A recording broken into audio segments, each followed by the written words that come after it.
Why it's the Geordie Ninja. This blog was going to talk about kids classes or teaching children. I've taught children since I was 18. It's hard work. You can have the best of classes and you can have the worst of classes with kids. What you should always teach them is teach them respect, like I say, for every class. Kids should come in, they should learn technique, and they should go home. You should build them up in little building blocks of exercise or building blocks of techniques.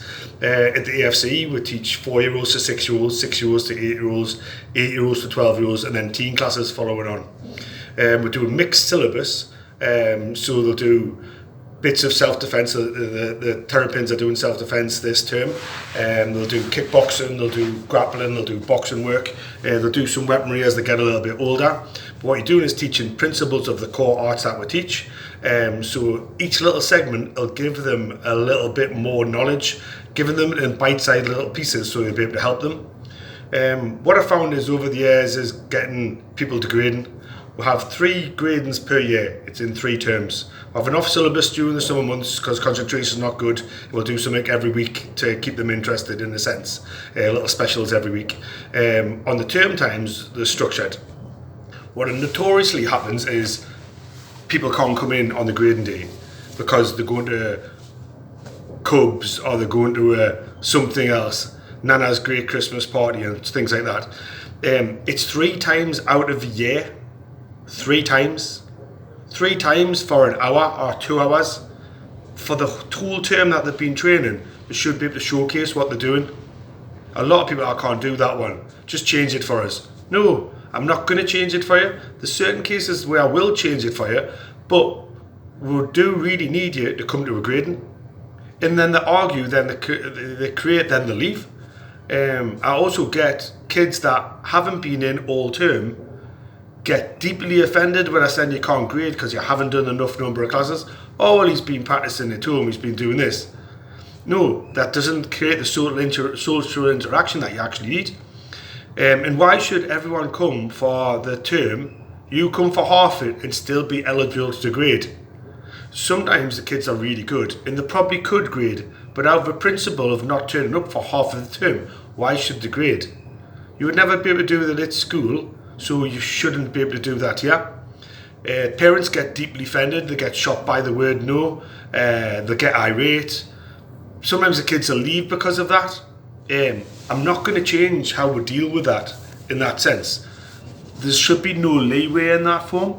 If everything should begin and end in respect, that should be mutual, not just me to you, it should be you to me, or any coach that's taking it. Sometimes people take a dislike to the coach that's teaching the class. They'll come to me and say they don't like the coach.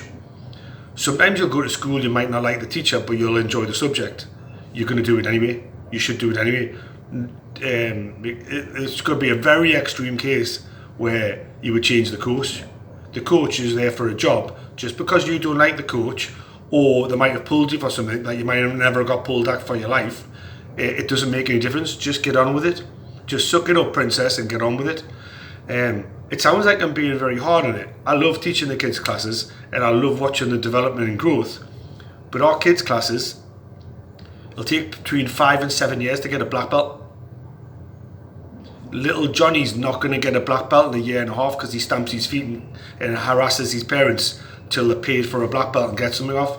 We don't charge for gradings as such. I won't put kids in for a grading I don't think are going to pass. All I'll do is say, I'm sorry, at this point in time you're not eligible for a grading because you can't do this, this and this. Why would I want to humiliate them on a day of a grading by making them stand up in front of everyone and not be able to do the thing you're supposed to do?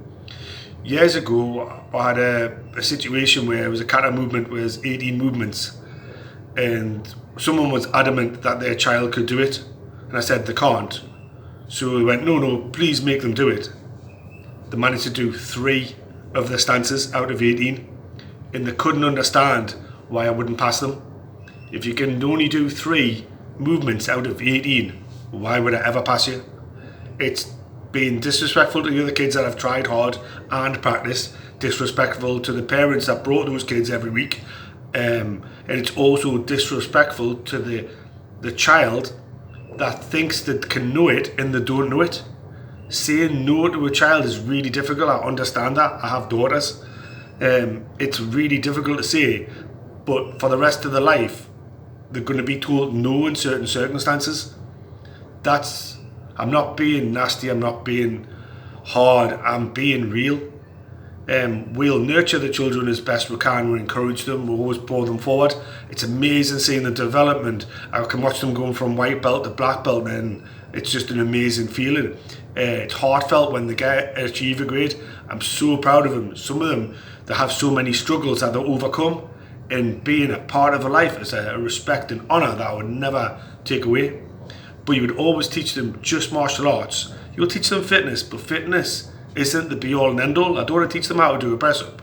I'll make them do it as part of conditioning of, say, the kickboxing term, but I wouldn't make them do it every week. I'll make them do controls, rules, stretching, all stretching the techniques. Then you'll go on to the core value, which is the arts that you want to teach.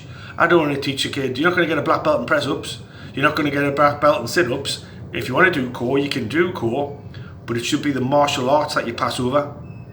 The be all and end all should be the martial arts, not how the child probably wants it, in a sense. Sometimes just because they stamp the feet, you don't give them everything they want. You're teaching them respect. You teach them from respect for others, you teach them respect for yourself, and you're teaching them good life skills. I find that missing in the martial arts quite a bit, where little Johnny will turn up to a martial arts, he's always amazed and he's on the fast path to get a black belt. He thinks the black belt's the goal. The goal is the training. A black belt's another step. The black belt isn't the be all and end all. Everybody wants a black belt, but everyone should train for a black belt. It's not an instantaneous thing. It should be worked for. If it's not worked for, it's not valued. Alright, thank you.